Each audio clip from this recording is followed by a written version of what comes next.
mental health is something that we don't talk about enough. In the black community, well, we're massively overrepresented in the mental health institutions, even more so than in the prisons. And again, these are questions we have to ask. Well, why?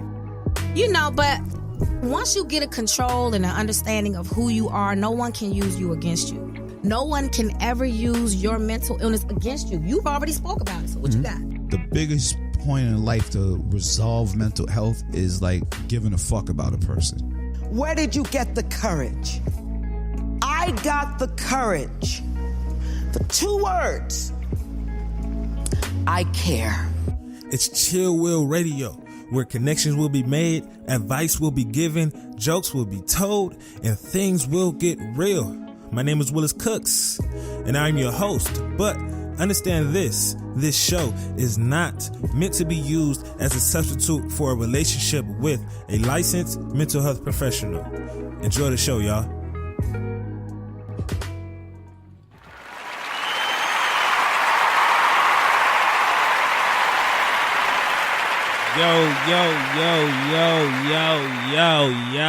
Yo, and we are live with another episode of Chill Will Radio, man. We're live with another episode of Chill Will Radio, man. How's everybody doing, man? I hope everybody's doing well. Me, myself, Willis Jerome Cooks. Very excited for this episode, man. I'm very excited for this episode. As everybody start, coming in, populating the audio, radio, whatever, however it is, once you come in, man, just stop by, get up in the chat room, chat live, chat box, whatever it's called. I need to find a technical term for that, but get up in that, tell me hi, let me know you here, whether it's a hey, what's up, how you doing, Willis, you ugly, whatever it is, I don't care, just say it. First and foremost, thank you for everybody that's listening, that's tuning in. Thank you for everybody that will tune in a little later into the show. And thank you for everybody that's not tuning in at all, because you may not have caught on to it yet, but you will catch on to it eventually, man. My name is Willis Cooks, and this is Chill Will Radio, where we're talking all things mental health.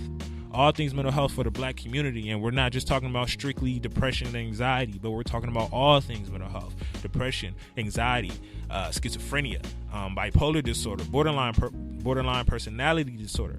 All of these things that encompasses our mental health in a real way, real humorous way, but a real way, not cutting anything back. But how am I doing? How was my week? Man, my week was boring as hell. To be quite honest, I ain't even gonna front. My week was boring as hell, and one of the most exciting thing that happened this week was that I should have gotten fired from my job Friday. So a few episodes back, I was speaking about how I was having some difficulties with one of my managers at my other job about her putting me on a schedule. Still haven't put me on the schedule. So I'm on my way to work, driving in, and she emails the schedule out to everybody. So I check the email as I'm driving. Don't text and drive, but I check the email as I'm driving, and I feel like this music is a little too loud. Let me turn it down for y'all. There you go. But I check the email as I'm driving, and I am on the schedule one time throughout the whole week, and that's Thanksgiving. I don't mind working Thanksgiving, but I'm on the schedule one time. So as I get in there, she's still in there. So I ask her, like, yo, why I'm on the schedule once? She tells me, I just didn't have anywhere to put you, blah, blah, blah, giving me all these excuses. And I'm like, yo, that was the reason why I gave you my schedule for the whole month, a month ahead of time, so you can plug me in where I fit in. She's like, okay, and, I'm going to try to get you more on next week. Just giving me the same little bullshit answer that she gives like all the time. And this particular day, I was very frustrated. I had to tell her, like, yo, she showed me an email, a template of the schedule, and showed me what day she always have availability for. So it happened those days that she always needs, staff, I'm literally off. I'm off 3 whole days next week, which is weird, but I'm off 3 whole days next week, and I was available for those 3 whole days. So I told her, like, yo, those days I'm available. I'm off I'm available all those days. She like, oh, I didn't know. Why you didn't tell me? I look at her like, bitch, I told you Bitch, I gave you my motherfucking schedule a month ago. Mind you, this is my supervisor. So I'm literally cursing her out. Bitch, I told you I gave my motherfucking schedule a month ago, and you still be giving me these whack ass hours. Your system is flawed. You need to switch shit up. I don't know why you do shit on a week-to-week basis. You need to give shit on a month and blah, blah, blah. She starts giving to me all of these excuses, and I start to tell her over and over why you don't know how to do your job, when it comes to scheduling folks. As I'm cursing her out, the big boss walk in, right? So this lady I'm cursing out is my boss. Her boss walks in. So she's the one that fires people. She walks in. I look at her and I still curse my boss out. I'm still getting in her chest. And as I'm talking, I'm thinking to myself like, damn, Willis, you're about to get fired. You're literally about to get fired. So I finish it off or whatever, and then I just leave. She looks, the big boss or whatever, she looks at me, is like, sorry for interrupting. Have fun on the floor. I'm like, cool, I ain't getting fired. I'm not getting fired. And that probably was the most exciting thing that happened throughout the day. For some reason, I did not get fired for cursing out my boss, which is weird.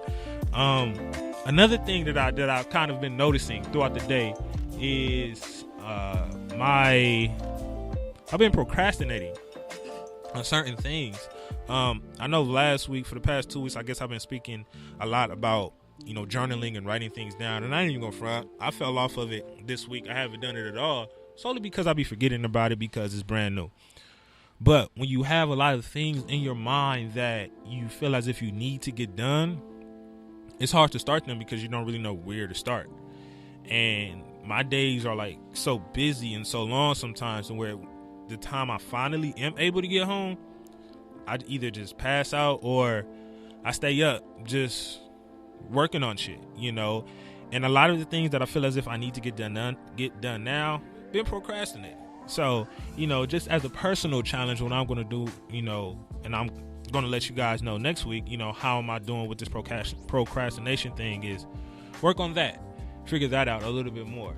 But like I said, if you're in here listening, man, please check into the chat, tell us, where you at, how you doing, whatever, let us know you in.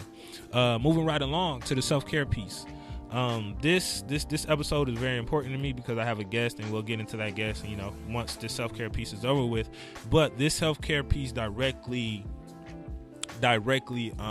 is connected to the main topic of the show. And the title of the show is Expression Depression. How do you express your depression, and why is that important? A lot of people just flat out aren't ready for therapy yet. There's this big push right now in the mental health community. Therapy, go to therapy. And that's good. Go to therapy. But a lot of people just aren't ready. And the last thing you want to do is force anybody to get help. Because if you force somebody to get help, they're just going to back off. They're going to shut down. That big ass impenetrable wall is going to come up, and they're just not going to talk. So you don't want to push or force somebody into therapy. But if you're not ready for therapy, find something therapeutic. Right? If you're not ready for therapy, find something therapeutic, right? And there's a difference between the two, right? Going to therapy is just going to therapy. You know what that is. But therapeutic, doing something that's therapeutic, what do you do in order to relieve that stress? What do you do in order to express your anger, your depression? How do you relieve that stress? What do you do? How do you do it? When do you do it? How often do you do it? Is it a pain to actually do it? We got to take into account all of these things when we're figuring out, what are we going to do? That's therapeutic. Me, I'm a very aggressive person, and one of the things that I do to relieve myself from some of my aggression and anxiety is I go work out all the time. Sometimes I don't even be working out as much. I just love the aspect of being in the gym and being around things that will literally push me to my limits, and going to that gym as much as I can, as often as I can. I don't make it every day, but I make it a point to go at least like 4 times a week. But going to that gym is what allows me to be very, calm, because I'm very anxious around a lot of individuals, especially if I don't know them. And I'm laughing because I'm thinking in my head if I should say this, but fuck it. I'm very anxious and nervous when I get around a bunch of white people, and I'm very anxious and nervous when I get around a bunch of white people, and that's just because I've never been around white people my entire life up until I was like 24. right? Up until I was like 24. Grew up out here in LA. That's just blacks and Hispanics. I went to a HBCU. That's just all black people. My first real introduction to white folks was when I was in school, graduate school. And that moment was where it's like, yo, you know, this shit is really bugging me. So, you know, when I'm around a bunch of white folks, I get anxious. When I'm in large crowds, I've never been to a concert. I don't really like going to clubs like that because I'm around a large group of people that I don't know. And if I'm not drunk or inebriated in some type of way, I'm going to be paranoid. If I get paranoid, I start looking around. What are you doing? My back's against the wall. I got the coldest mean mug ever. And I'm looking for somebody to step on my shoe or bump me the wrong way or walk past me and not say excuse me. Because my anxiety causes me to get very, very aggressive. And I get very, very aggressive, I'm not really going to like that situation, right? So in order to help that out, I go to the gym, deal with that. I lift very, very heavy weights to try to get it all out, and it pushes me every single day. So I love that. That's something I do that's therapeutic for me. Another thing that I do that's therapeutic for me is I talk to myself, literally, all the time. Not just like rambling, but no, I literally be having full-blown conversations like, Willis, what do you think about this? Well, I think you should do this. Well, Willis, what do you think if that happens? Well, I think you should blah, blah, blah. I be asking questions and then answering them. Weird as shit, but I still do it. Why? Because it assists me with getting through the mumbo jumbo, all this crazy stuff that's in my head, right? So that's therapeutic for me. So one of the things I challenge, you know, everyone to do is to implement something therapeutic within your self-care regimen, right? It's important to have that self-care regimen, and it's important to live by that self-care regimen all the time. Do something that's therapeutic for it, right? Some of the ways you can find it, figure out what you love, figure out what you like. One of the key ways to figure out what you like is do a bunch of shit you know you don't like, right? That's going to counterintuitively push you into the shit that you like. You know, find what you don't like and don't go that route. Once you figure out what you like, you know, how accessible is it? Are you able to do it all the time? Is it a pain to get it done? You know, if it's not really that accessible, if it's not something you can go to as often anytime you want, I wouldn't really recommend it, because it's not something you can do all the time. Another thing is it cost effective? Like, if it costs you $80 to $100 a month to do it and you don't have that extra funds to do it, don't do it. Why? Because you're gonna go broke, and then you're going to go broke. It's gonna cause other stuff going on, and then you're gonna lose interest in this, right? The clinical term for that is anhedonia. There you go. Anhedonia. The lack of pleasure or interest in something that you used to have, right? So you don't want to do something that you like, but also do it in a way to where it's gonna cause you stress and more trouble and more pain than you already have, because then you're just gonna be like, fuck it. So figure out what you like. Figure out what you do like, and go ahead and you know, take part into it. I'm going to step into the comments to, so when I click over, there you go. Keith, what is the deal, man? You know, in this thing, appreciate you, man. Didier, my man, appreciate you. Strap him in the jacket into the crazy house. I don't know what you talking about. Yeah, the gym is very therapeutic, for sure.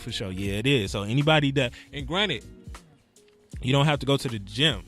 I have to lift weights. I hate running. I actually fell asleep on a treadmill before. I caught myself, but that's beside the point. But I hate running, but I go lift weights. You know, I don't like running. Some people don't like lifting weights, and they like running. Do what fits you, period. Do what works for you, and go that route. If it doesn't work for you, leave, period. A lot of us spend a lot of times in situations that doesn't work for us, and that's how we start to get depressed. That's why we start to get stressed out. Anxiety starts to go up, panic attacks starts to come, because we're just sitting in situations that we don't fuck with. So figure out what you like, make sure it's not stressing, you know, go that route, period. So stepping into the main topic of today, so before, let me give a brief little introduction to this individual, right? So my man, his name is Terrell. He's doing a lot of very great things out in Georgia, Atlanta. We met in Atlanta. We actually went to school out there, the illustrious Clark Atlanta University. We met during we didn't met during the step show, but we was on the same step team because we lived up in the same freshman dorm. At that time, it doesn't happen anymore like that, but at that time, if you were a freshman, you lived in a freshman dorm, they have step shows freshman step shows for the every homecoming. For this, so we stayed up in the dorm, and he was on the step team. I was on the step team.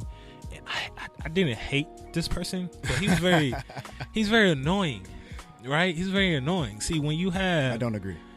Anyway, when you have, two alpha males, two individuals that, have leadership qualities in them, one of the things that you do is you want to stick out your chest. And there were many times where I was sticking out my chest, and then he'll be sticking out his chest, and then I'll be looking at him like, what the fuck is you doing? Let me do this. And then he, no, and whoa, whoa, whoa. And I'll be like, no, and whoa, whoa, whoa. So it'd be a lot of bickering, petty stuff or whatever. We never really got into no physical altercation, but it was a lot of verbal stuff, and it was a time where he got hurt during practice. I remember this. He got hurt during practice. I think he pulled some type of muscle. And he couldn't be on the team anymore because of his injury. It was back. There you go. He couldn't be on the team anymore because of his back spasms. And I ain't even gonna front. To be quite honest, I was like, yes, this motherfucker ain't here anymore. What? I was like, yes, this motherfucker ain't here anymore, because he was just annoying. It was just somebody was there. It was just like, dog, it's two sides to every story. Just stop, But like about a few weeks later, he ended up coming back around. I was like, shit. Everybody was like, okay. And I was the vocal one in there that was like, no. I think I even told you, right? Yeah. I don't think you should come back. Don't come back. Yep. Because one, you're going to slow us down. Two, you're not finna take my leadership role. And then three, it's not finna happen. Like, granted, there was this other guy who was the team captain or whatever, but... And I was co-captain when I got injured. Yeah, he was co-captain when he got injured. And it was just like... I don't care about the titles of captain and co-captain or whatever, but when it came to leadership and stuff like that, the team knew who it was. Holla at your boy. But so that's how we met during the step team. And, obviously there was a lot of bickering and stuff going on. What was your step name? Venom. Venom. Mine was Titan. Yeah. If any of y'all listening, want to look it up, it's on YouTube. We actually just watched it before the show. It's on YouTube.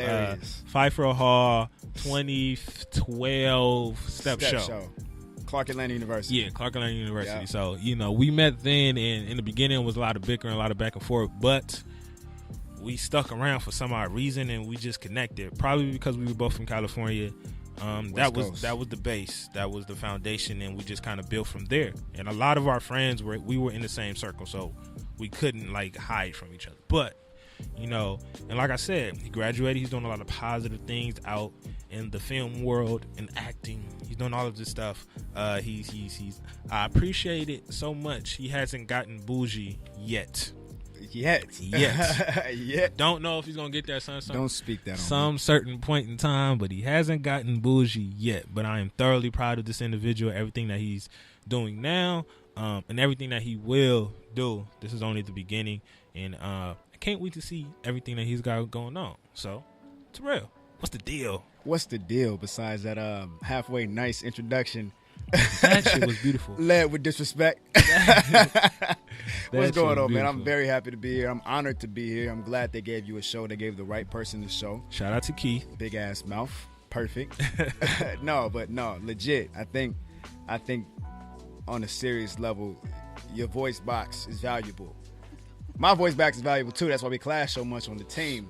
But it's also why we closest. I feel like me personally, I'm closest to you on the team because I feel like even as you were talking about being anxious and talking about wanting to go to the gym and having some kind of release, like dang, you my twin, my dark-skinned twin. His man is me. And I just look up to you. I admire you. So to be on the show, it's legit. I'm happy to be here. Appreciate you, my man. No doubt. So what we're talking about is, and if a lot of people don't know, I also have a podcast on the side, Barry's Stories. He was on Barry's Stories in the beginning. He was on Barry's Stories. He has one episode on there. I think it's episode 4 or 5, but that episode is entitled Strong Friend. And within that episode, he has a lot going on when it comes to depression. He's been clinically depressed, and he's been fighting that for a good chunk of his life. And within that episode, we spoke about a very small portion of it.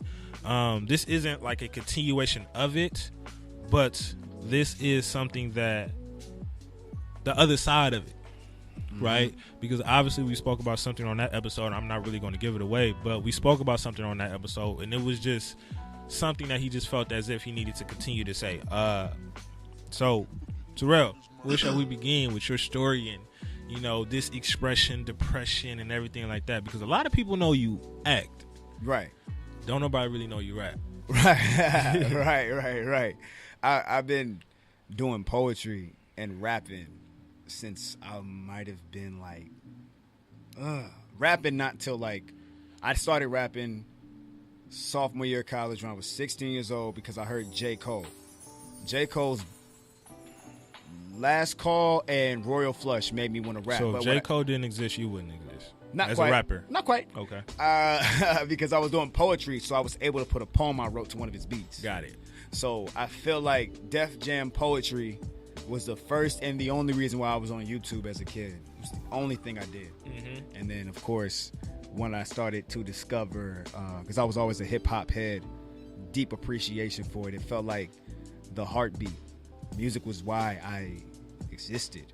I felt like, because I mean, you and I have spoke candidly about it, and I won't go too deep, but essentially, there was a point in my life where I didn't really understand what I was here for. Like, I was like, what's the point? I'm not good at anything. Everybody bullies me. I feel like I'm good at things, but I'm not great at anything. So and sorry to cut you off. No, it's fine. In school, I really used to hate it when they really just get on you about these Chris Brown jokes. That's another thing too. I Yeah. did have a lot of issues with my own identity, just wanting to wake up and feel original, but everybody tell you that you're not. Yeah. That's something that in your developmental age at 12 years old is when I was like started going to counseling. Mm-hmm. So like it became such a recurring thing. And I have no problem with it. I'm a huge fan. I want to work with him one day, but it didn't negate the fact that I felt like I had value too. And if I couldn't do exactly what he did, people would still make a joke out of me. Mm-hmm. So I always felt like I had to try 10 times harder when it came to creating and expressing myself to stand out. So that's why I took hip hop so seriously. And that's what I lived for. And that's what I did. And all throughout high school, while balancing everything I was doing in organizations, I was spitting. And I don't even feel bad. Like, I was nice. Yeah. I was nice. I ain't even gonna front. You was. I remember the first time we heard you rap. It was in the basement. And that was okay. So like that was the freshman year of college, right? We were in the basement. I had not made the decision yet to stop rapping publicly at that time. Okay.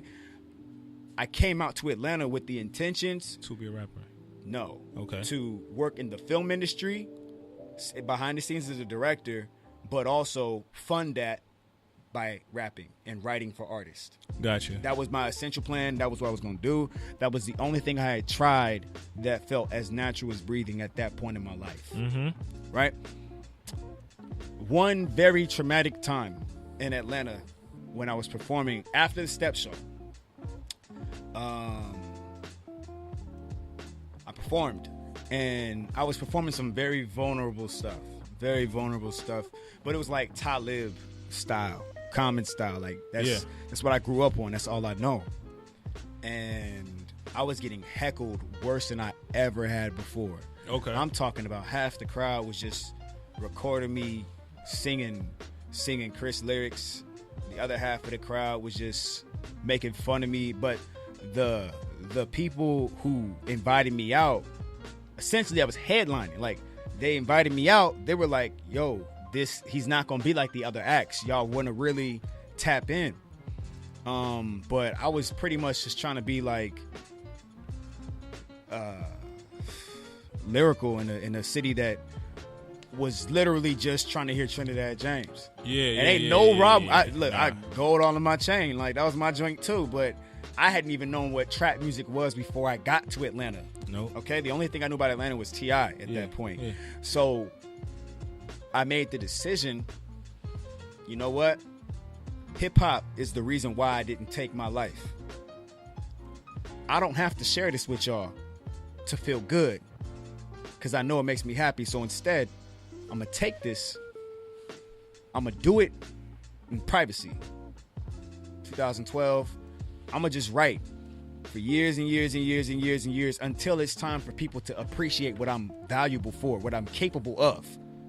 And in the meantime, I don't need to share this with y'all to be happy. So so you were right privately to yourself, correct? Absolutely. So what would be the main thing you would write about in your life? I was going through a lot at that time. I was on sleeping pills too because I was really heavy insomniac. I told you about that. You was not sleeping, dog. I was not I was going like You wasn't. I was staying up for probably maybe in like 100-hour span. I might get like maybe 5 to 7 hours of sleep. My eyes had black circles around them. Yeah. Because it was a big culture shock, but I also felt this need to just write. So like you remember like coming to my dorm, I would just be up writing scripts, stories, skits, and some of the best music and poems I had ever written in my life at that time. I'm laughing. Oh yeah, Willis is the reason why I smoked for the first time too. That's probably what you're laughing about, right? Willis had a plug, and I could not sleep, and I did not want to smoke. But Willis was like, "Bro, look, you need to sleep. I can help you out. I got it." And I did sleep that night. It was a pretty intense sleep too, but I didn't want to smoke every single night. I felt like it was good shit. It was great, but I felt like if I needed that to sleep, then something was actually wrong with me, and I need to get something. I need to get something corrected. Yeah, I need to figure something out. And when I started to perform my music to myself, I found myself sleeping easier. I literally had whole concerts at the top of the parking deck at like 4 or 5 a.m. just getting my bars off, just feeling like, man, because my spirit, I need to express myself. Yeah. So when I made the decision to stop rapping publicly in November, a week later, I got my first tattoo. Okay. Now, before we go into tattoos, ever since I was in high school, if I ever cried or had a really bad day, I would cut all my hair off. I don't know why. I've always been the type of person to take out my frustrations on myself. Yeah, and I never knew how to express myself. You ask any of my relatives, I was the bad kid in the house. If you talk to my younger sister, my older brother, rest in peace, my other younger sister, my mom, I was the problem child. I was the black child. But I've always been different from a lot of my relatives, and I hated that about me. So I hated struggling with expressing myself. So in high school, I would mask it by being in front of these organizations just so I could like feel like I was doing something. Mm-hmm. And fast forward, now I'm not rapping anymore. Now I haven't shared it with anybody, and boom, my first pad of ink. And anybody who knows me knows like I am inked all the way up. Like I have a chest piece, I have 2 quarter sleeves, I have borderline armpit tattoos. My whole entire back is a mural, and it really hit me in therapy. Like, you're taking out your frustrations on yourself because you feel like you're the only one who could possibly understand you. So you're expressing yourself to yourself by doing things to yourself. So I want to stop you right there and then kind of focus on that real quick. That whole aspect of I'm doing stuff to myself because I'm not able to express myself. Right. So the only way I know how to cope is to do things to myself. Right. And then I also don't feel bad about doing this to myself because a lot of individuals who do negative things to themselves, they struggle with, do I actually love myself, right? I'm not going to do something to anybody else because I don't want to hurt them. So I'm okay with hurting myself, and then also I can keep this to myself. Nobody has to know. No. I can do a lot. It's a lot of things, a lot of negative things that we're doing in the closet that we don't tell each other. We don't tell nobody else. So we keep it to ourselves, right? And then you spoke about how we need to express certain things. Now, you figured out how to express yourself. And the key thing that stuck out to me is that you figured out how to express yourself without expressing it to someone else. Yeah. Right? A lot of times, a lot of people think when it comes to expressing ourselves, we have to talk to somebody else, right? I have to put it out there. I have to let somebody know this is what I'm doing. But if you think you have to let somebody know what you're doing, are you really expressing yourself, or are you just letting somebody... Are you really expressing yourself, or are you just asking for help? That's essentially what it was. When I first started getting tattoos, I remember my mom keeps showing me this email. It's hilarious. I might post this email to social media one day. It's funny where I'm explaining to her why I feel like now that I'm an adult, I should get some tattoos. And I was going back and forth. Yeah. I kept pressing the issue about these tattoos because that's what I felt like I had to do. There was nothing else I could possibly do. I had to. And as I think about it, realistically, tattoos, in my eyes, have always been a form of depression. Okay. When someone passes away, what you do? We get it on there. You get it tatted on you, right?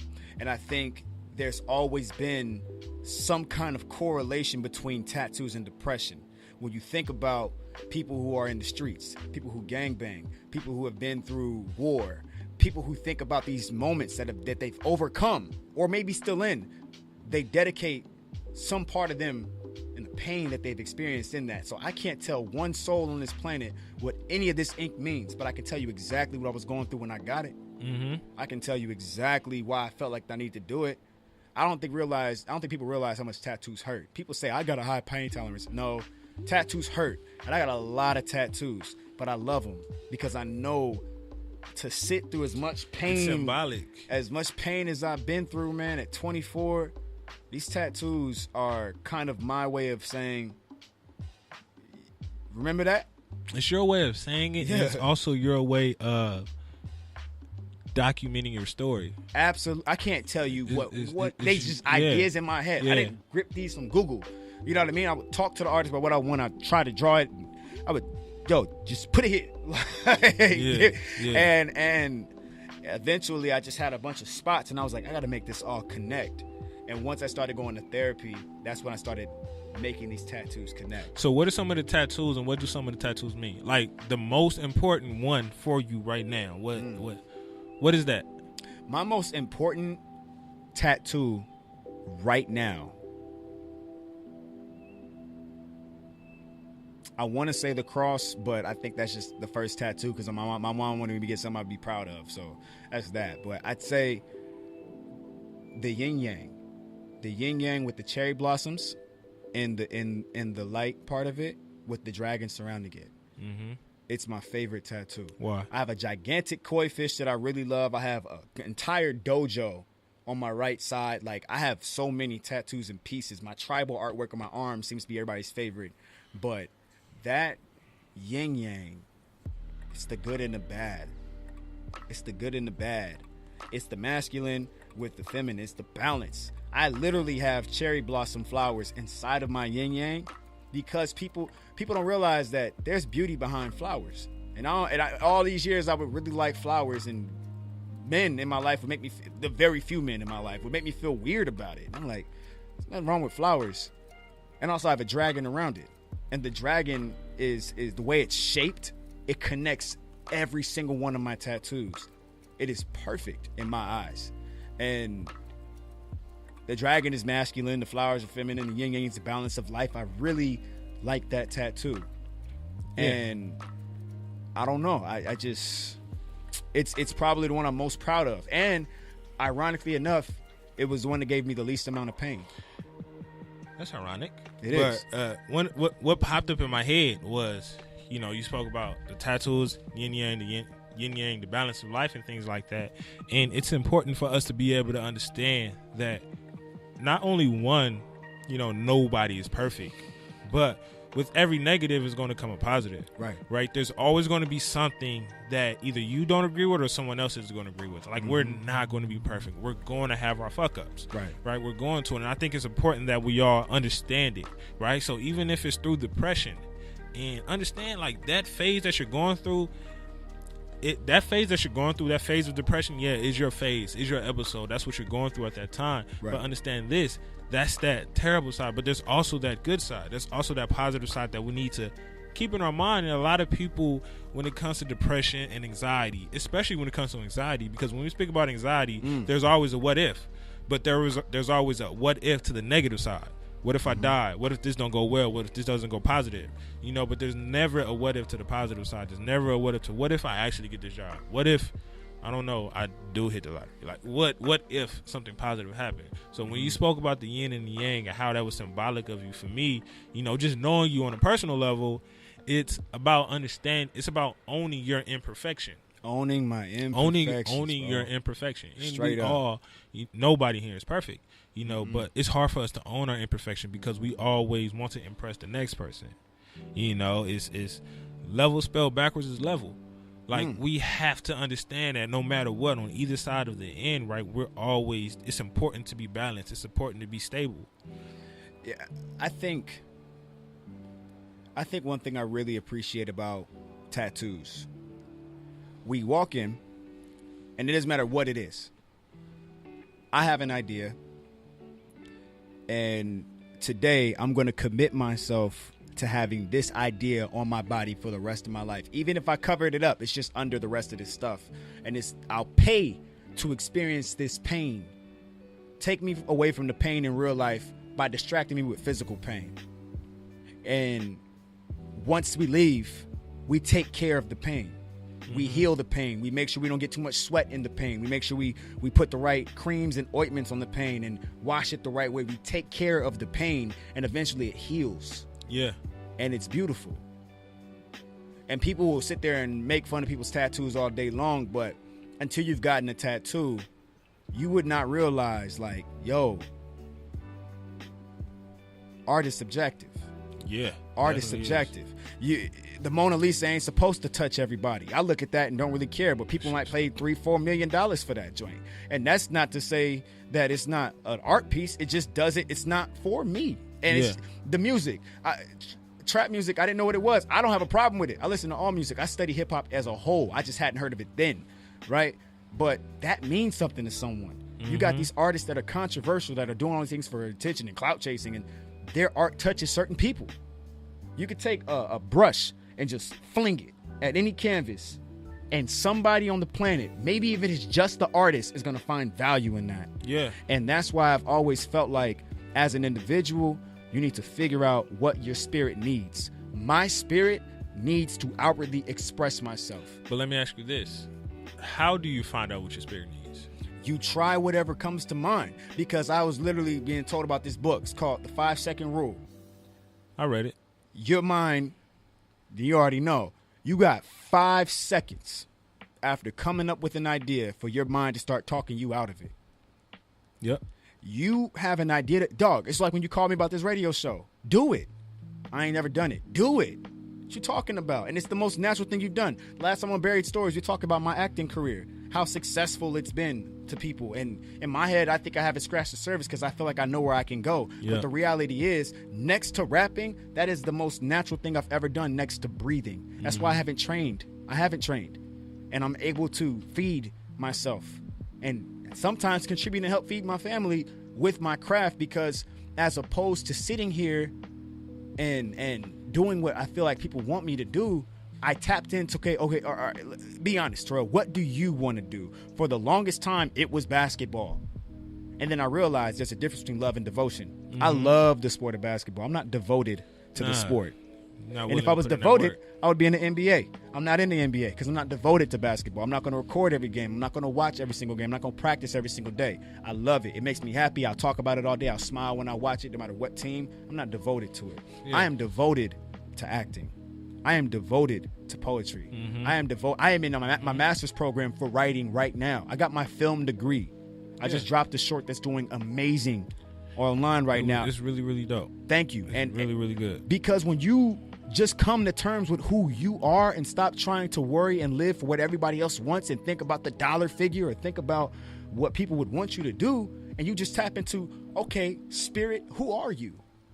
Do you know your spirit? And yeah, do you know your spirit? But that right there is so difficult and scary for a lot of people that actually go, because a lot of people, it's hard for a lot of people because sometimes they're going to approach their spirit and then they're going to realize their spirit is tainted. Sometimes, though, a lot of people will be afraid to hear the answer that the spirit gives them too. The answer that the spirit gives them, what their spirit actually is, and what they can do to actually get out of that, right? Because when you're approaching your spirit, what you're doing is you're approaching the truth, who you are, like who you are at the course of, at the lowest of the low, right? Who you are. And a lot of times in life, what we do is we work so hard to impress the next person that we lose ourselves. But then when it's time to go back and figure out who we are, we're looking at the individual like, shit, I don't know who it is. So our life is wrapped up around pleasing the next person. So when we do take that time out to kind of please ourselves and figure out who we are is much harder to do, because it's like, yo, I have to figure out a new way to live. I have to figure out a new way to breathe, right? Sometimes we can do things so uncomfortable for so long that discomfort can become comfortable because of how long we've been doing it. So if I have a habit of pleasing someone, then I'm going to please someone naturally, because it's just who I am, no matter how toxic it is for me. But then when it's time to get back into my bag, it's gonna be like, yo, I don't know what this is. Well, let's talk about spirit for one more second. If you think about it, how do you connect with something that you can't hear from? Start by turning everything off. Get rid of the noise. Get rid of the distractions. Turn off the TV. Put your damn phone away. Stop trying to talk to everybody. Don't worry about what the move is. Turn off the TV. Get off the phone. Get off the Xbox. Get away from that people.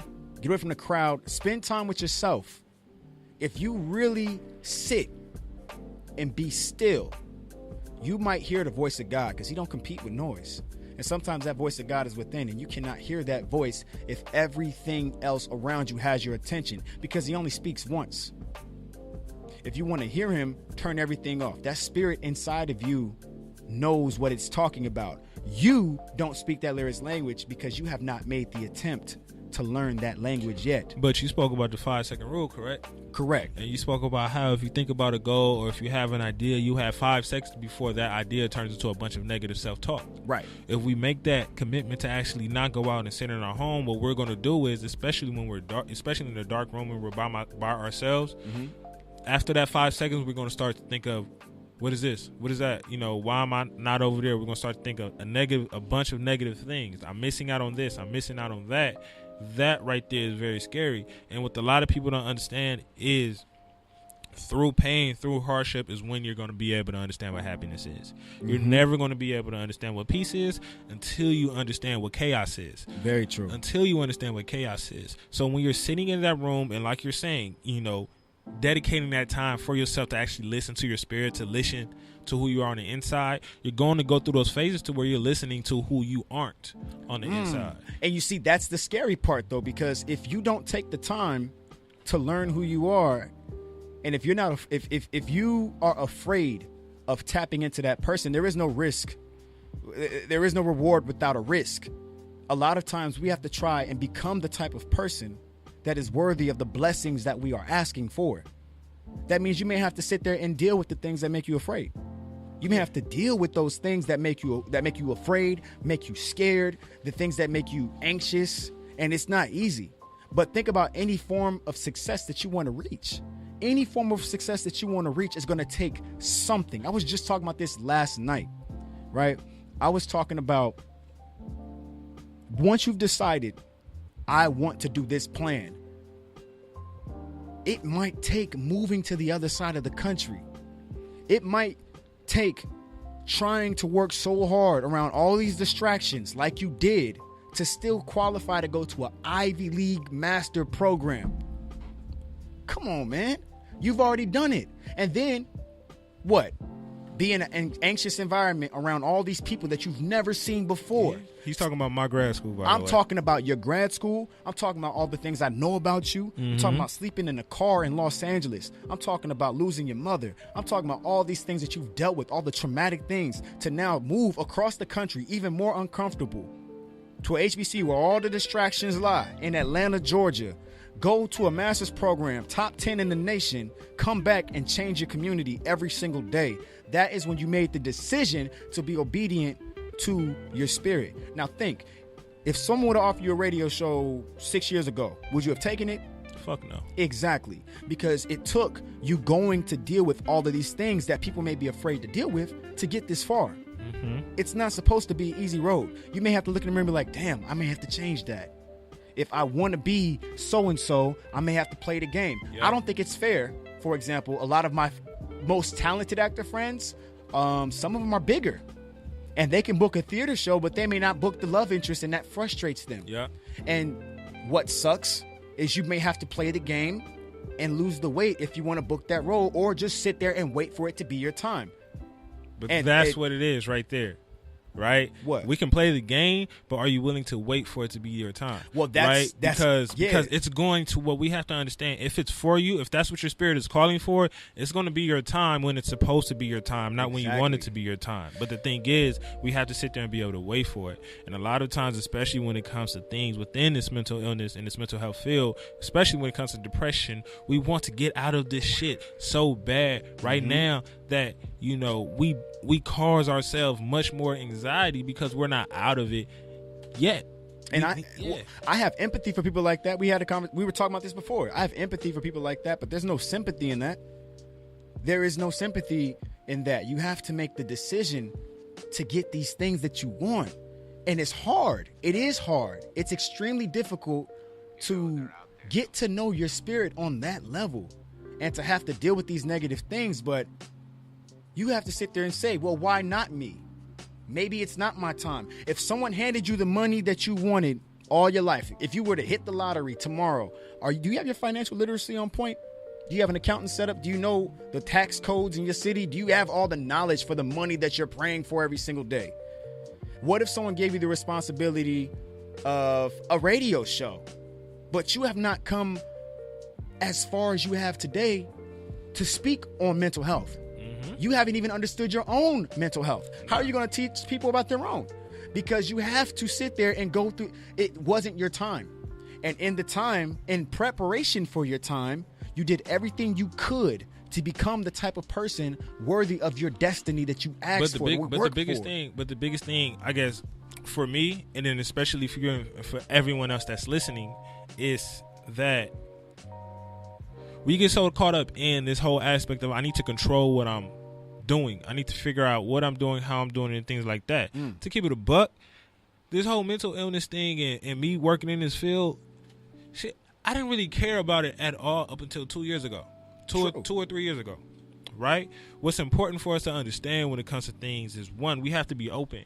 Because if I wasn't open enough to what I'm into now, if I wasn't open enough to accept this mental health stuff, I wouldn't be here. That's the first thing. But the second thing is, when you're in that process and when you're in that journey, you don't know what you're going to do. You don't know if what you're doing is the right thing. True. Dog, I hate school with a passion. I didn't want to go to Clark. But you played the game. I didn't want to go to school out in Cleveland. I didn't want to do that. I hated it. But you played for the game. a fact. I didn't know what I was doing. I felt extremely awkward being in that classroom with all the white folks. Period. Because I've never been around white folks before that day. Right? Extremely awkward. But the thing is, it's about, what do you have faith in? You know, do you have more faith in the process, or do you have more faith in yourself?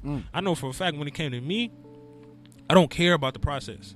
I don't have faith in the process. I don't care about it at all. I have faith in myself that I'm going to do whatever the fuck I need to do to get stuff done. Period. And the hard part, I think, the thing that makes getting to know your spirit and getting to the point of success within the thing that you've been called to do is the fact that nowadays, before our, especially the kids now, before our prefrontal cortex is fully formed, kids are being forced to see so many things on social media. It'll cloud your mind. You'll actually think that for a moment you want to be like these people on your screen, when maybe inside what's beckoning and calling you is to be an engineer. But you don't get likes for being an engineer. They don't double tap the health field. You don't get the validation for being someone who wants to be a gardener, who has aspirations to be a professor, because all these kids see is the flash. And it's the parents' responsibility, if there are some if there's any guardians in the mix, to make sure you shield your kids from that, because the kids have to understand that the world really is their oyster. All right, they ain't walking around krill. They are the pearls inside the oyster. As long as we teach the kids coming up, because the kids, this next generation or two, I'm worried, because it's just the things. And this is ironic because I'm in the acting field, but there's nothing wrong with being in the acting field, because that's what I've been called to do. Otherwise, I would not have made it as far doing this. I know that, and I can say that the acting field has helped me accomplish so much. But to say Terrell's an actor only, It's an ignorant statement It's because I know exactly what I'm capable of. This is simply me at 24. Wait till 34. Wait till 44. But I made the decision at 14 that I was going to go to Clark Atlanta. I made the decision at 7 years old that I was going to go to school in Atlanta. I didn't know it was Clark yet. I made the decision that I wanted to make films and change the narrative through visuals very, very, very long ago. Just so happened that I had talents that God gave me, and I found a way to optimize them without having to share them with the world. Because when the world started to tell me, you shouldn't be doing this, I was like, my spirit says otherwise. That's why I took my ball and I went home, in theory. I don't have to share this with y'all.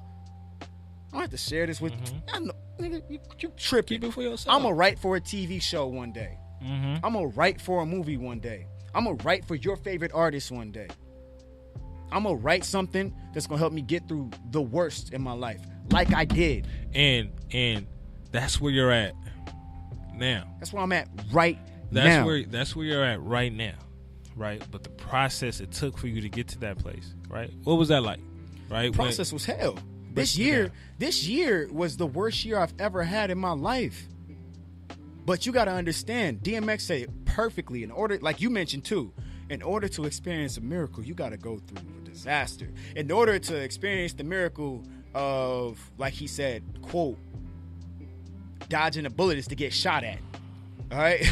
You still got to get shot at to experience the miracle of it not hitting you. Okay? Walking outside and the sun is out is not a miracle. The sun coming out after the worst storm in history where people lost their lives. That's the yin and the yang of life. You have to understand that it's not a comfortable journey. All right.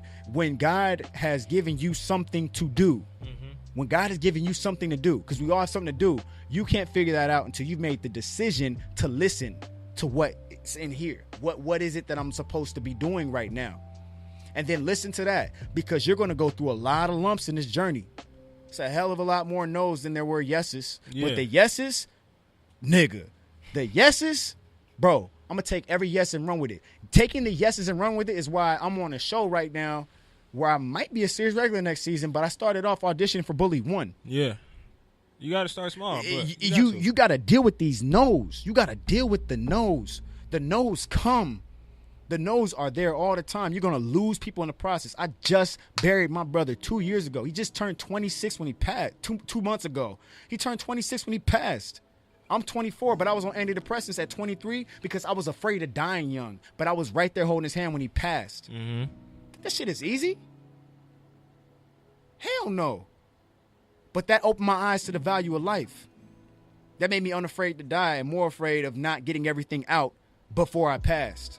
If it wasn't for my brother leaving some music behind for me to listen to, I couldn't hear his voice anymore. I'm 24. That means when I'm 40, 50, 60, 70, he's still going to be buried in Colton. And I'm still not going to be able to hear his voice. I call his phone every now and then. All I hear is his first name when he says it. There ain't no voicemail for me to listen to. And if it wasn't for those videos of him singing, I might not ever hear his voice again. So how in the hell am I going to have these thoughts and minds and opinions in my mind, these thoughts and these dreams, and sometimes these lyrics and poems, and not give them out? Isn't that selfish to the people who may want to hear them when I'm gone? You figured out what you need to actually live for.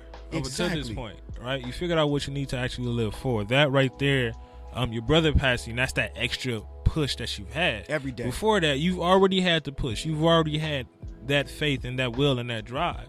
You know, with the passing of your brother, that was that extra push. And, you know, we've spoke about it, you know, numerous times, you know, leading up to it, after, you know, we've had our own conversations about it. But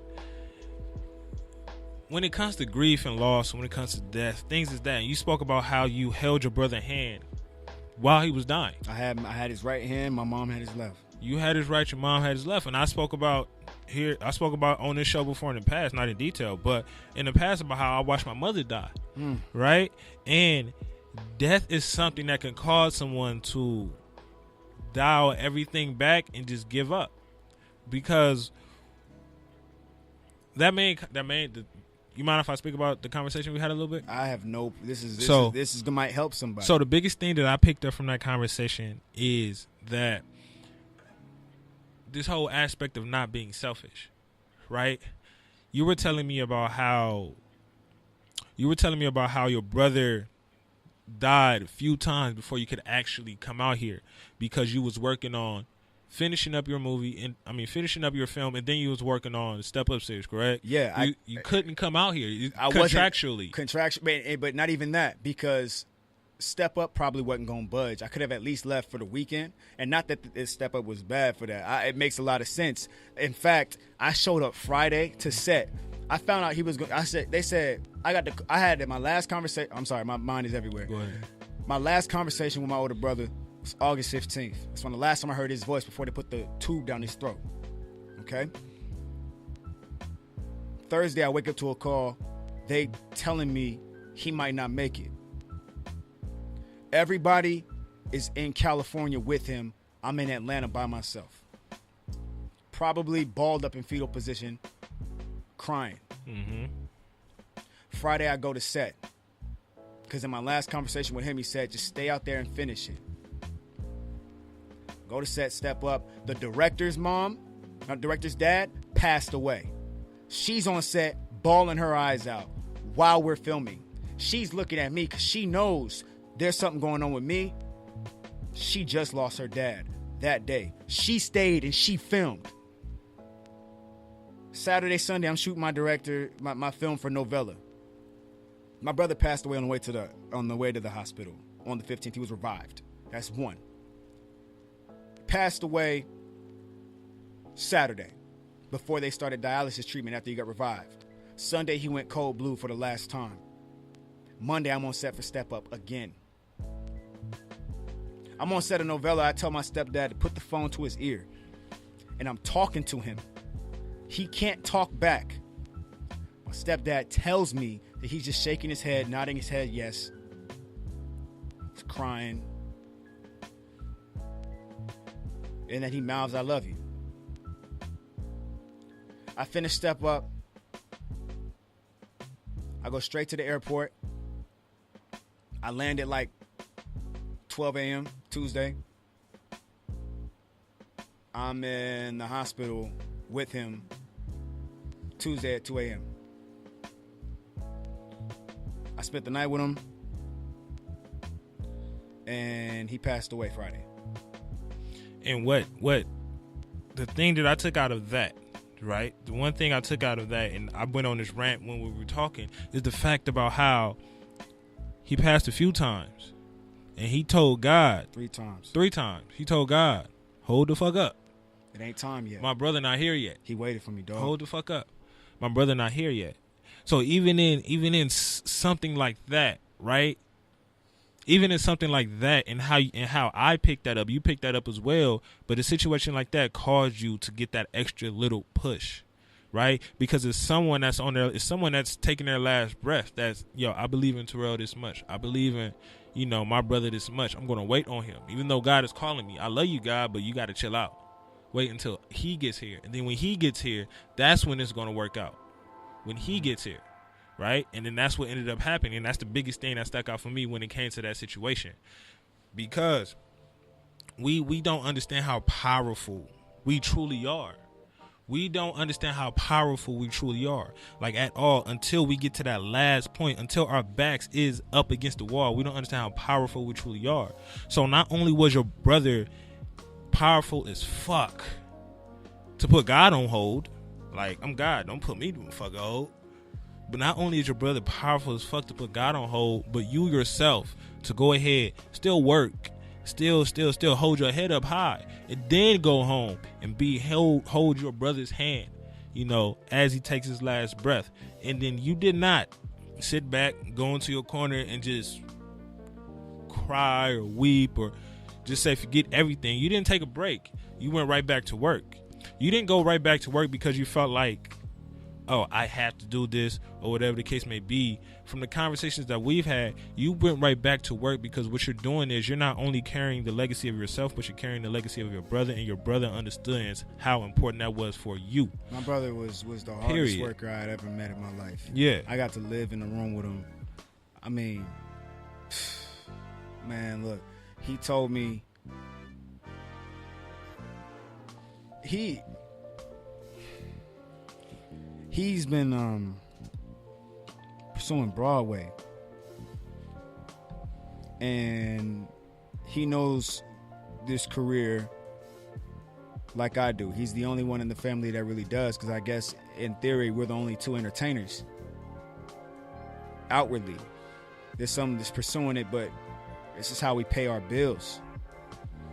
I mean, he told me to stay. When he passed, I was back in Atlanta shooting Novella 2-3 days later. And then after the funeral, I was editing Novella because it still needed to come out. And that's what he would have wanted. That's what he would have wanted.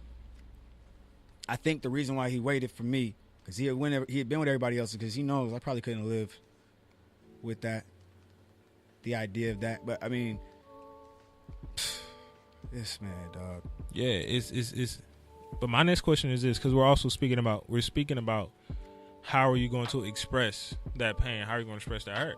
Well, so after this happened, because we spoke about what went on with the rapping and the tattoos and how symbolic that was, but how do you express this part? This part is what I do. Like I told you, like when Novella came out, man. When Novella came out, bro, there was so much. When Novella came out, there was so much love and support. The only person who didn't get to see it was Tevin. And that shit hurts, but I know it got finished, and a lot of people were touched by it because he told me to stay and do it, because I was going to cancel. The first day of shooting was 2 days after I found out that he wasn't going to make it. And, I mean, yo, real shit, music. I can't have these ideas in my head, and what if something happens to me and my relatives just want to hear my voice, and I feel like I have something to say. I've been asked to write for other people. I've been asked to play characters that rap, but I personally grew up doing this, and I told the world no because of how the world made me feel. But if it wasn't for writing this entire year, I wouldn't have my sanity. I started my master's program this year. I've been writing every single. So, man, look, I've been writing so much music in the last few months ever since he passed, because he was pursuing opera, and he was so good. And quite frankly, I don't care about winning awards or being publicly acknowledged. I gotta just do it, because otherwise I'll go crazy. And if I go crazy, I can't do what God sent me here to do. In the midst of your writing, have you ever came across something that was very, very difficult for you to write down? The last thing I wrote was very difficult. I documented the last 2 years between, still really good friend, but I was married and I'm divorced, and talked about that. I talked about the death of my brother. I talked about lack of faith. I talked about feeling like I'm still headed down the wrong road, like a road of success, but not feeling fulfilled inside. Yeah. And after I got that out, I just started writing more and more and more. And that had nothing to do with that, but I had to get that stuff off. You have to get it out, right? We have to get whatever the fuck is on your chest. We have to get it off. And I didn't have to put it on Facebook, or I had to make a post about it. I didn't have to do that, because for me, I just had to get it out of my head and on paper. We got to open up for the sake of ourselves. We have to express ourselves for the sake of ourselves. The reason why it's hard for a lot of people to express themselves and open up to individuals is because I'm going to open up with the expectation that you're going to tell me what I want to hear. And if you don't tell me what I want to hear, I'm going to get mad and get pissed at the fact that you didn't tell me what I actually wanted to hear. So when it comes to expressing things and when it comes to opening up, we have to intentionally open up with ourselves first. period. Despite what the next person is going to say, despite what the next person is going to look like, despite if they drag our name and our news through the mud, we have to intentionally open up for the sake of ourselves in order to get ourselves out of that mud.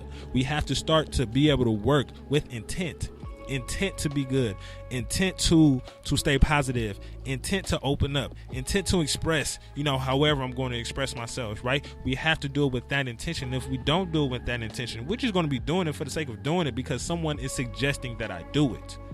Right? Like I spoke about earlier, therapy is really being pushed now. And a lot of people who are going to therapy that I've seen, some individuals who are going in therapy, they're not intentionally going to therapy with the aspect of themselves first. I'm going to seek therapy because this person may have told me I need to seek it. This person have told me I need to seek it, or whatever the case may be. And one of the worst things that you want to do when it comes to your first therapy session is to go there because someone else told you to go there. So now you feel like you're forced to go there, and now you have this individual asking questions. So now you have this bad taste when it comes to therapy because you didn't do it intentionally for the sake of yourself.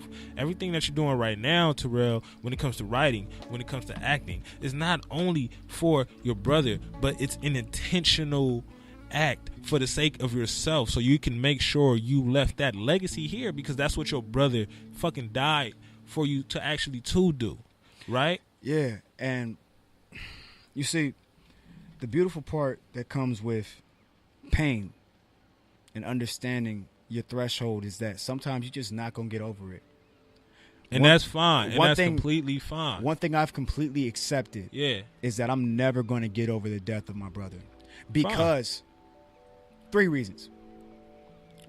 Once he passed, everybody got a leave of absence. My mom, my sister, my stepdad, my dad, everybody got a leave of absence. I was working the next day in Atlanta. I had a flight that next day in Atlanta. I was working. And I've never had a day off since he's passed. Have I had time to deal with it? No. But that's the first thing I think about when I wake up in the morning. If I'm here, God only puts on you with more than you can handle. I guess I can handle a lot of shit because he hasn't given me an off day yet. And that's why I've worked so damn hard. If there was an off day for me, I'd take it because maybe God is telling me, all right, this is the day where you sit with this and just relax. But there has not been one day, not one full day where my phone didn't ring, when I didn't have to write something for somebody, read something for somebody, audition. On my last free day, it got to like 8 o'clock at night. And they told me, hey, did you forget you have an audition due at 9? Damn it. All right. And that's my life. You're not always going to get over every single pain that you experience. And that doesn't have to be a bad thing. Don't let that shit enable you because if you wake up every single morning and you're capable of moving and doing, whatever pain you experienced before has not overcome you yet. You can't let that be an excuse. You can't let that enable you. Oh, I didn't have this. I didn't have that. I didn't have this. I didn't have that. Do you want it? Because it looks like you're here without it. Do you want to get it? Or did you ever actually need it? Because you didn't. You wouldn't be here if you needed it. Period. And as long as people carry the mind that everything is going to be okay, if you wake up in the morning, everything is okay. But what you're speaking about, Terrell, is and I say this all the time, whether it's at work, to myself, in group therapy, individual sessions, all the time. What you're speaking about, Terrell, is this whole aspect of healing and being at peace with a situation, right? There's going to be certain times in our life that we're never going to be able to heal from. No. You may not ever be able to heal from this situation. I've never been able to heal from the fact that I watched my mother die and all that other stuff. I will never be able to heal from that. That is perfectly fine. The thing is, are you going to be at peace with it? Exactly. Even though you wake up and that's the first thing that's on your mind, even though you move with the intent of him on your side, you're actually at peace with it. Why? Because that doesn't control you in a negative way. That isn't pushing you down this deep, steep ass hole that a lot of people go through because we're not at peace with it. A lot of the times when you have individuals who are 50, 60, and 70 years old and they still depressed over something that went on when they were 20 years old, it's because they've been trying to heal from the situation their whole life, and they haven't been able to understand that you will never be able to heal from that. Hell no. But that right there, me telling that to someone, that right there may cause someone to think like, oh, am I weak? Am I this less of a person? Am I not that good of a person or whatever? Am I not strong because I can't heal from this? That has nothing to do with it. What we have to understand is we have to have control over ourselves despite what happens to us. So being at peace with the situation is saying that, yes, I've accepted that this went on, whether it's the death, you've been raped, some form of trauma, you've been shot, whatever the case may be. You've accepted that this has happened, and you're not going to allow it to control you. You actually figure out how to turn that negative into a positive. You actually figure out how to turn that crutch into a tool, because I know a lot of people who would have held their brother's hands and he would have died in their hands, and their whole shit would have been fucked. Period. Their whole shit would have been fucked. But somehow, some way, you have been able to flip it. You have been able to figure out, okay, even though my brother passed, he passed with the intent of helping me understand that I need to continue to move forward, right? Because he could have just been gone when he first was gone. But he was like, fuck that. Not gonna happen.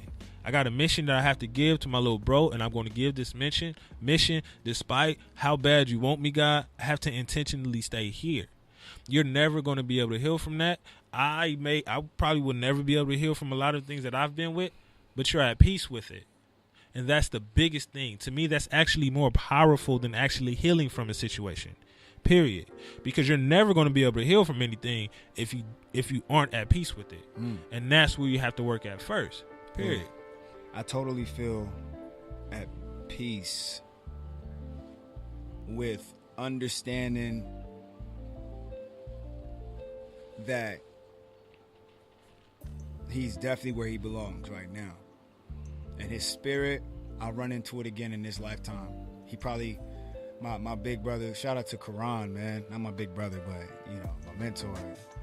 He told me spirits run into each other lifetimes over and over and over and over. When you lose somebody, you find them again. And what he told me, which really made me happy, he said, you watch. One day, you'll be like big time Hollywood superstar, and you're going to befriend like this young agent that's just gonna be hungry and want to work with you, and you ain't even realize you're talking to your older brother right now. And that's the one thing that's brought me peace. That was the one thing when I heard that made me feel like this really ain't goodbye. I'm gonna run into you again. I believe it. I believe. In my second to last conversation with him, he's like, I'm gonna be in New York in September. Mom don't want you to leave the house until you get better. All right, well, in September, I'm gonna be in New York. Period. That's not my room. That's the guest room. He passed August 24th. And I believe in my heart, he in New York. Period. Because my brother's not a liar.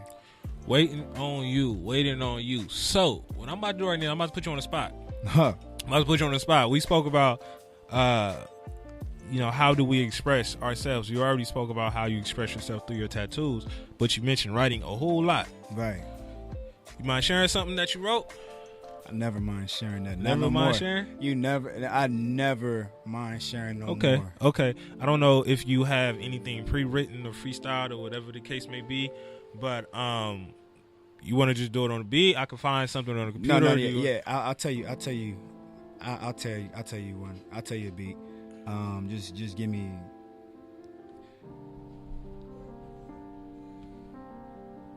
So, you got it or? Yeah. Check your email. All right. So what? This is what we're gonna do. Let me go in the comments real quick. Didier, my man Didier Gomez again. Yo, bypass Willis, attack the problem. Yeah, definitely attack. definitely attack the problem. Yeah, I was stepping in high school, man. Not in high school, fucking college. Keith, enemies are always your best ally, man. Word to the 48 laws of power. Yeah, definitely right, man. If you're not open to just fucking listening to your enemy sometimes, because your enemy may tell you, you know, what's right, what's wrong for you, all that good stuff. You know, my yin and yang tattoo is your favorite. Yeah, you win that. You got a yin and yang tattoo, bro, and you always got that necklace, dog. Banana. Yeah. Hello, young lady. Didier, healing is your responsibility.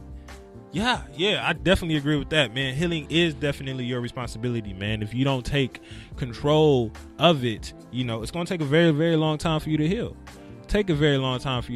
And that's something that, like you just said, Didier, we have to be able to control. We have to intentionally move with this whole aspect of I'm going to heal. But we also have to accept the fact maybe I just won't heal. And that ain't bad. Like, we go through fucked up shit in life. There's terrible things that happen. And if you don't heal from the situation, you know, that does not make you that less of a person. Okay? I found the beat that you told me to look for. Yeah. Okay. You ready? Mm-hmm. Ready? Let's do it. Let me try and get through this without messing up. All right.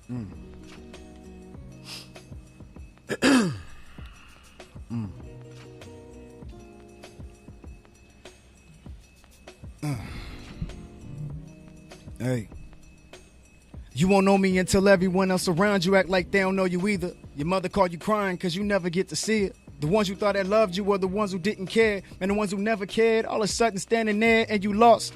Now what the fuck you know about depression? Countless hours of praying but never feel the blessing. I'm trying to holler at God, give me the right direction. Feel like I'm losing my time and losing my connection. If every breath is a blessing and every step is a lesson, I guarantee you I'ma walk it like I talk it. And now I don't need amigos, I got my own back. And that ain't a diss. If you listen and I'm spitting facts, if you know me then you know what's up. I don't bang peace signs when I'm throwing up. And if I'm honest, every now and then I'm rolling up. I'm finally off that medication, I need something to cope. That ain't no joke. Last couple years really had me going for broke. Like, hey, what was that? Run it back. Can we run it back from the top? Yeah. Hey, no, we keep going. It's going. Hey, from the top. Hey, look.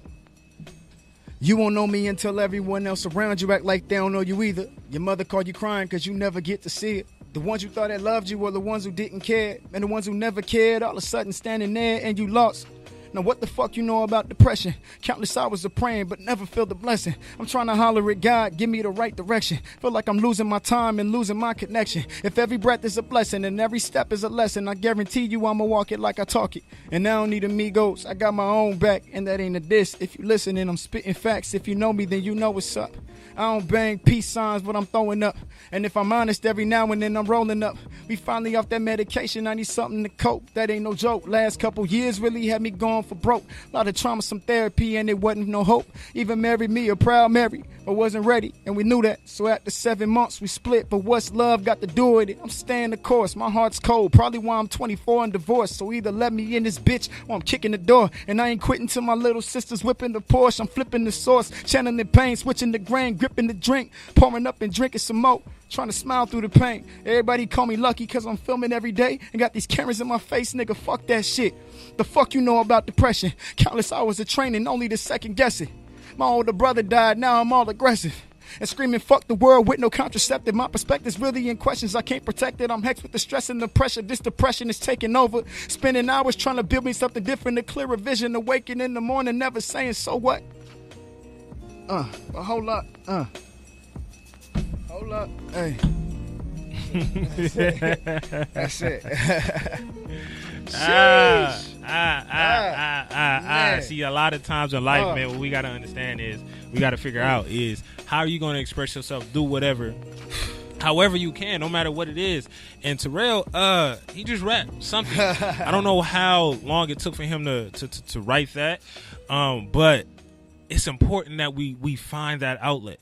It's important, however the hell it is. It's important that we find that outlet, and we find that outlet for the sake of ourselves, period. Because you didn't write that with the intentions of I'm gonna write this and then I'm gonna go on Willis's radio show and put it on there and blah blah blah. Like, nah, this is just something that had happened. And you know, maybe what you said will touch someone somewhere, sometime in the future now, whoever is listening. But the simple fact that you were able to figure out how to express yourself is the biggest and most important thing, period. Early on in the show, I said sometimes, you know, certain people may not be ready for therapy at that moment. But find something therapeutic. What you're doing right now, what you just did with that rap, what you're doing with the acting, with the tattoos, and anybody, what I'm doing when it comes to working out, being here, what everyone else in this room is doing, period. Do something therapeutic to help you get through your shit, because you may not be ready for therapy at that moment, but that does not mean that you can't do something to work at yourself. And that's the biggest thing, right? Expressing yourself is the biggest and the most important thing when it comes to our mental health issues, right? Because we hold all of that weight on ourselves. It's hard for us to move if we have 1,000 things on our back. You would not be able to move if you would not be able to move if you have 1,000 things on your back. Period. We have to figure out how to move, and one of the things that you have to be able to do is to get that off. Not with the expectations of I need to tell my boy something and he needs to tell me the right things so I can go ahead and move forward. No, I have to intentionally get something off for the sake of myself, for myself, with myself first. And if I don't do that, no matter how much I try to express myself, it may not come out the right way, and I may not be able to be at peace with it as quickly as I want to. And the simple fact that you've been able to do that, you know, right now, man, dog, is extremely powerful. Because like I said, you didn't come here with the intentions of I'm gonna come here and rap and woo, woo, woo. Nah, I just asked you, you know, and you did it on the spot, and you did it flawlessly, you know, because you could have stumbled, you could have shed a tear, you could have said whatever, but you was like, nah, I'm gonna go ahead and do that. So just out of respect for you, bro, love you.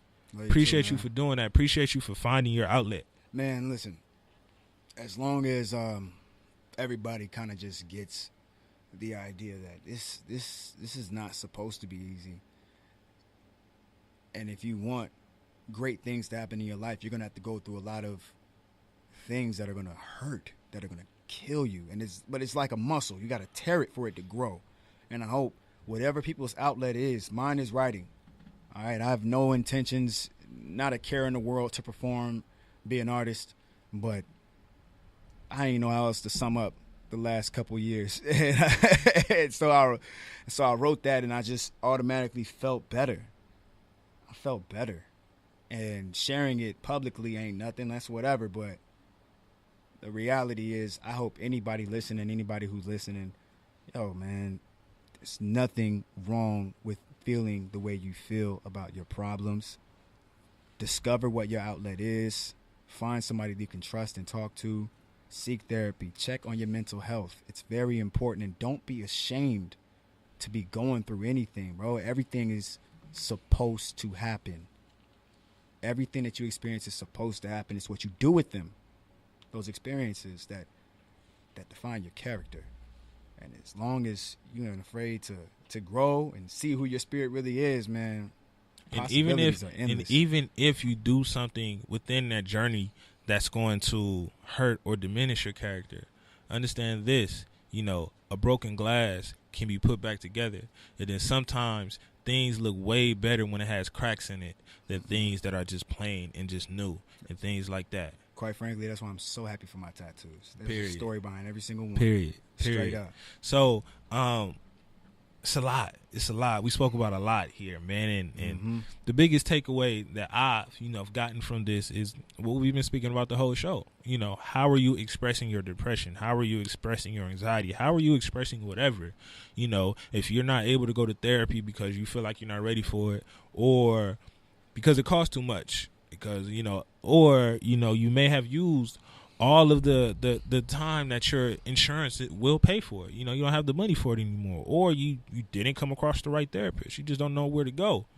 Start with self and do something therapeutic for self with the intentions of self, you know, because that's the most important thing. And, you know, I always like to leave everybody off, you know, with the question. And one of the things that I picked up, you know, the question that I ended up picking up from the show, from the conversation we've had, Terrell, is are you willing to go through your pain to express your pain?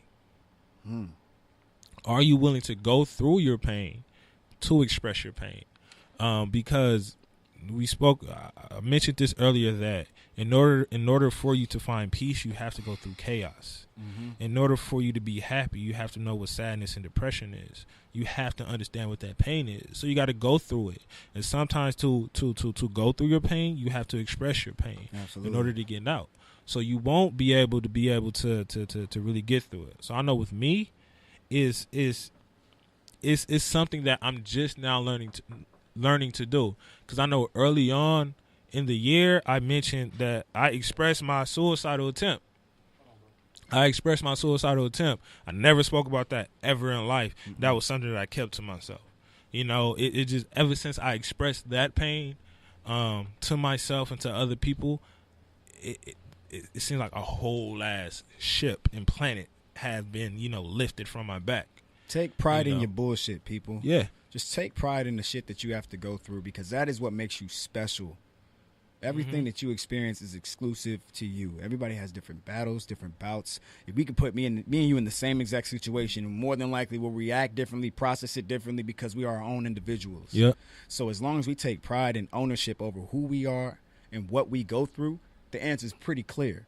I would happily go through the pain to express it, because when you live, our job is to make life easier for someone else. My experiences hurt, and there's gonna be someone younger than me or someone who just hasn't quite experienced it yet that I can tell, yo, this is how I dealt with the death of my brother. This is how I dealt with divorce. This is how I dealt with being ridiculed, being embarrassed, my suicide attempt, the things that make me nervous, everything. This is how I deal with everything. So here's an idea for you to possibly get through it. And that's what we leave behind. Our legacy is not in gold. It's not in money. It's in the lessons that we've learned, documenting them, and passing them to the generation after us, so that they know not to do the same things that we did, not to make the same mistakes we made. And even if they do make those same mistakes, it's okay. It's perfectly fine. It's okay. Because some people got to go through things, and then they will figure out how to deal with them and tell the next person how to not experience those that way. The consistency, it's a never-ending of train. going and being able to break down that wall is what's most important. Never stand in front of that wall and just give up. Never bow down in front of that wall. Run that bitch over. However it is. I want all the smoke, world. Do that. Do that. Straight up. Definitely do that, man. So as we close out today's show, man, I just want to say thank you to everyone who's tuning in the beginning, to everyone who tuned in mid-show, and, you know, thank you to those other individuals who probably will never ever hear this episode because you haven't caught on yet. Man. So good looking Keith for tuning in. Didier, my boy, Banana, love you too, girl. Lauren, appreciate you for tuning in, man. As always, ain't no wealth without your mental health. So please stay blessed and take care of yourself. Be great, y'all. Bars. Peace. Bars. Bars.